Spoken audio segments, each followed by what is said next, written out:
Olá, tudo bem com vocês? Hoje, dia 164 da nossa leitura da palavra em ordem cronológica, nós vamos ler o capítulo 8 do primeiro livro dos Reis e o capítulo 5 do segundo livro das Crônicas. Vamos à leitura? 1 Reis, capítulo 8. Salomão leva a arca para o templo. Então, Salomão congregou os anciãos de Israel, todos os chefes das tribos, os príncipes das famílias dos israelitas, diante de si em Jerusalém, para levarem a arca da aliança do Senhor da cidade de Davi, que é Sião, para o templo. Todos os homens de Israel se congregaram junto ao rei Salomão na ocasião da festa, no mês de Etanim, que é o 7º.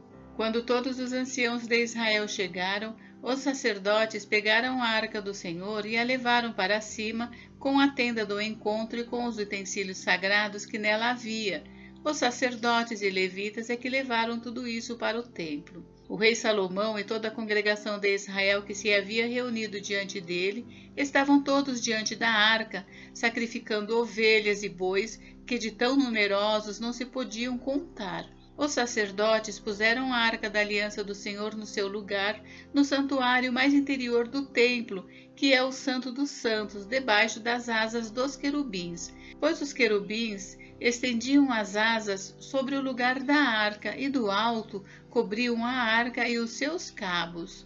Os cabos sobressaíam tanto que suas pontas eram vistas do santo lugar diante do Santo dos Santos, porém de fora não podiam ser vistos, e ali estão até o dia de hoje. Nada havia na arca a não ser as 2 tábuas de pedra que Moisés havia colocado ali em Horebe, quando o Senhor fez aliança com os filhos de Israel ao saírem da terra do Egito.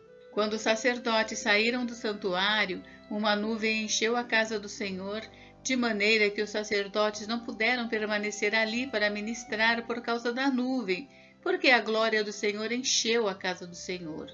Então Salomão disse: O Senhor declarou que habitaria em trevas espessas.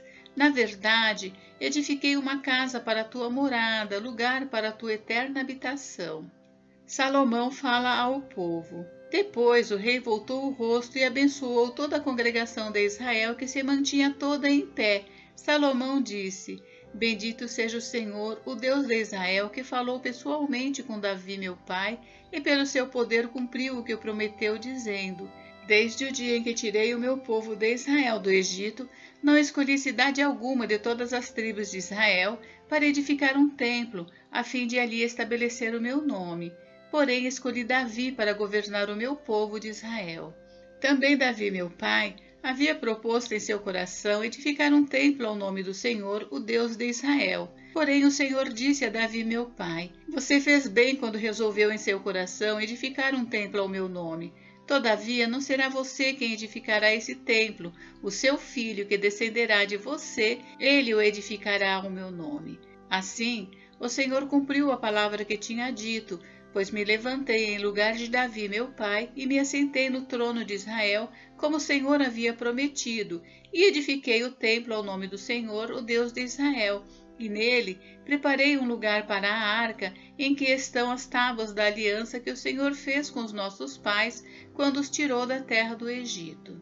Salomão ora a Deus. Salomão se pôs diante do altar do Senhor, na presença de toda a congregação de Israel, estendeu as mãos para os céus e disse: Ó Senhor Deus de Israel, não há Deus como tu em cima nos céus, nem embaixo na terra. Tu guardas a aliança e a misericórdia aos teus servos, que de todo o coração andam diante de ti. Cumpriste para com o teu servo Davi, meu pai, o que lhe prometeste. Pessoalmente o disseste, e pelo teu poder o cumpriste, como hoje se vê. Agora, pois, ó Senhor Deus de Israel, cumpre a outra promessa que fizeste ao teu servo Davi, meu pai, quando declaraste, dizendo: Nunca lhe faltará sucessor diante de mim, que se assente no trono de Israel, contanto que os seus filhos guardem o seu caminho para andarem diante de mim como você andou. Agora também, ó Deus de Israel, que se cumpra a palavra que disseste ao teu servo Davi, meu pai. Mas será que, de fato, Deus poderia habitar na terra? Eis que os céus e até os céus dos céus não te podem conter, muito menos este templo que eu edifiquei. Atenta, pois, para a oração de teu servo e para a sua súplica ao Senhor meu Deus, ouvindo o clamor e a oração que faz hoje o teu servo diante de ti. Que os teus olhos estejam abertos noite e dia sobre este templo, sobre este lugar do qual disseste: o meu nome estará ali, para ouvires a oração que o teu servo fizer neste lugar. Ouve, pois, a súplica do teu servo e do teu povo de Israel, quando orarem neste lugar.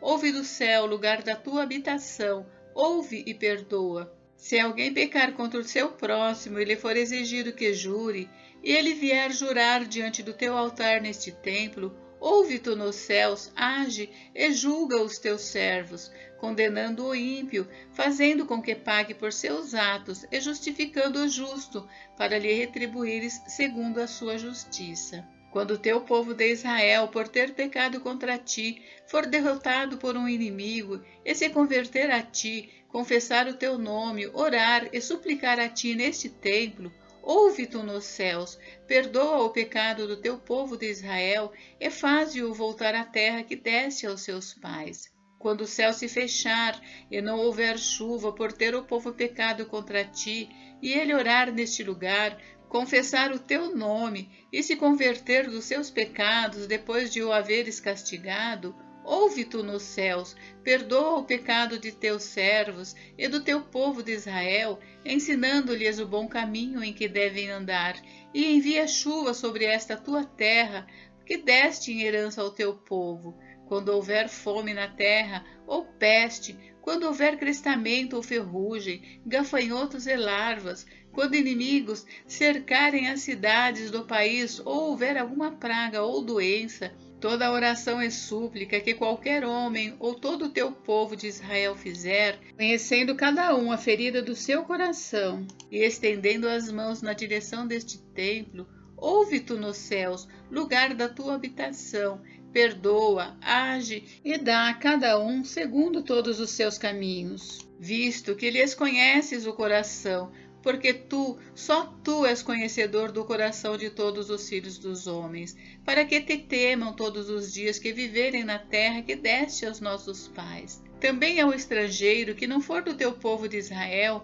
porém vier de uma terra distante por amor do teu nome, porque ouvirão do teu grande nome e da tua mão poderosa e do teu braço estendido, e orar, voltado para este templo, ouve tu nos céus, lugar da tua habitação, e faze tudo o que o estrangeiro te pedir, a fim de que todos os povos da terra conheçam o teu nome, para te temerem como o teu povo de Israel, e para saberem que este templo que eu edifiquei é chamado pelo teu nome.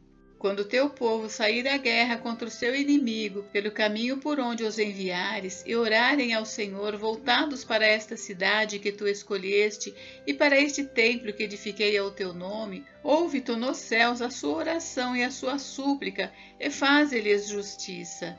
Quando pecarem contra ti, pois não há ninguém que não peque, e tu te indignares contra eles, e os entregares às mãos do inimigo, a fim de que os leve cativos à terra inimiga, longe ou perto daqui, e se na terra onde forem levados cativos, caírem em si e se converterem, e na terra do seu cativeiro te suplicarem, dizendo: pecamos, procedemos mal e cometemos iniquidade, e se eles se converterem a ti de todo o seu coração e de toda a sua alma na terra dos seus inimigos, que os levarem cativos, e orarem a ti, voltados para a sua terra que deste aos seus pais, para esta cidade que escolheste, e para o templo que edifiquei ao teu nome, ouve tu nos céus, lugar da tua habitação, a sua prece e a sua súplica, e faze-lhes justiça.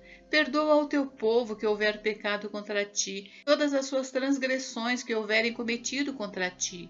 E move tu a compaixão os que os levaram cativos, para que se compadeçam deles. Porque é o teu povo e a tua herança, que tiraste da terra do Egito, do meio da fornalha de ferro, para que os teus olhos estejam abertos à súplica do teu servo e à súplica do teu povo de Israel, a fim de os ouvires em tudo que clamarem a ti.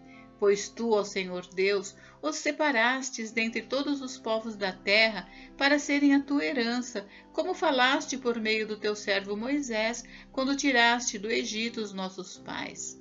Salomão abençoa o povo.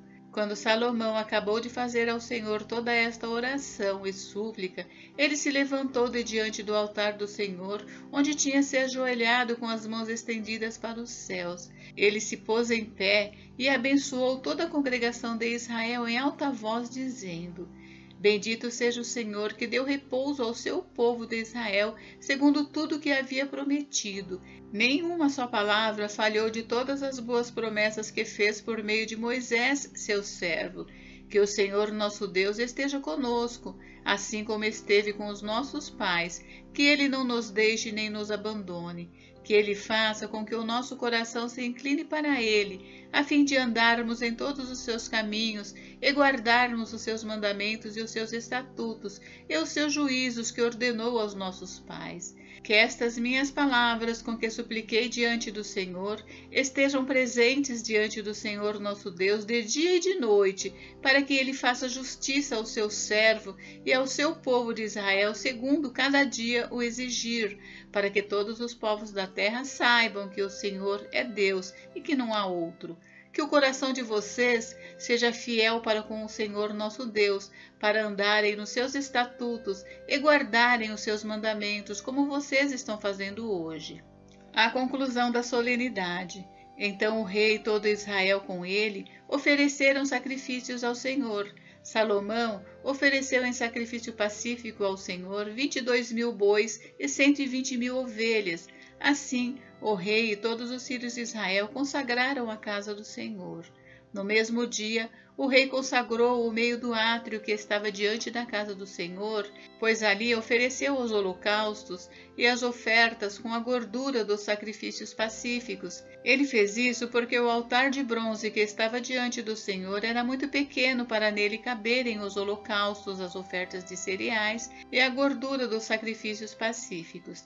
Nesse tempo, Salomão celebrou a festa, e todo o Israel com ele, uma grande congregação, desde a entrada de Amate até o rio do Egito, diante do Senhor nosso Deus. Celebraram durante 7 dias, além dos primeiros 7, a saber, 14 dias.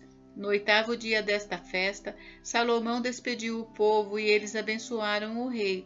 Então voltaram para suas tendas alegres e de coração contente por causa de todo o bem que o Senhor tinha feito a Davi, seu servo, e a Israel, seu povo. 2 Crônicas, capítulo 5. As dádivas de Davi são colocadas no templo. Quando Salomão terminou toda a obra que fez para a casa do Senhor, trouxe as coisas que Davi, seu pai, havia dedicado, a prata, o ouro e todos os utensílios. Salomão pôs tudo isso entre os tesouros da casa de Deus. Salomão leva a arca para o templo. Então Salomão congregou os anciãos de Israel e todos os chefes das tribos, os chefes das famílias dos israelitas em Jerusalém, para levarem a arca da aliança do Senhor da cidade de Davi, que é Sião, para o templo. Todos os homens de Israel se congregaram junto ao rei na ocasião da festa, que foi no 7º mês. Quando todos os anciãos de Israel chegaram, os levitas pegaram a arca do Senhor e a levaram para cima com a tenda do encontro e com os utensílios sagrados que nele havia. Os levitas sacerdotes é que levaram tudo isso para o templo. O rei Salomão e toda a congregação de Israel, que se havia reunido diante dele, estavam todos diante da arca, sacrificando ovelhas e bois que de tão numerosos não se podiam contar. Os sacerdotes puseram a arca da aliança do Senhor no seu lugar, no santuário mais interior do templo, que é o Santo dos Santos, debaixo das asas dos querubins, pois os querubins estendiam as asas sobre o lugar da arca, e do alto cobriam a arca e os seus cabos. Os cabos sobressaíam tanto que as suas pontas eram vistas do santo lugar, diante do Santo dos Santos, porém de fora não podiam ser vistos, e ali estão até o dia de hoje. Nada havia na arca a não ser as 2 tábuas que Moisés havia colocado ali em Horebe, quando o Senhor fez a aliança com os filhos de Israel ao saírem do Egito. Quando os sacerdotes saíram do santuário, porque todos os sacerdotes que estavam presentes se santificaram sem respeitarem os seus turnos, e quando todos os levitas que eram cantores, isto é, Asaf, Emã, Jedutum e os filhos e os irmãos deles, vestidos de linho, estavam em pé no lado leste do altar, com símbolos, harpas e liras, e com eles até 120 sacerdotes que tocavam trombetas. E quando em uníssono, ao mesmo tempo, tocaram as trombetas e cantaram para se fazerem ouvir, para louvar e dar graças ao Senhor, e quando levantaram eles a voz com trombetas, símbolos e outros instrumentos musicais, para louvarem o Senhor, porque Ele é bom, porque a sua misericórdia dura para sempre, então o templo, a saber, a casa do Senhor, se encheu de uma nuvem, de maneira que os sacerdotes não puderam permanecer ali para ministrar, por causa da nuvem, porque a glória do Senhor encheu a casa de Deus. Gente, encerramos por hoje, mas amanhã tem mais. Fiquem com Deus. Deus abençoe vocês. Até amanhã.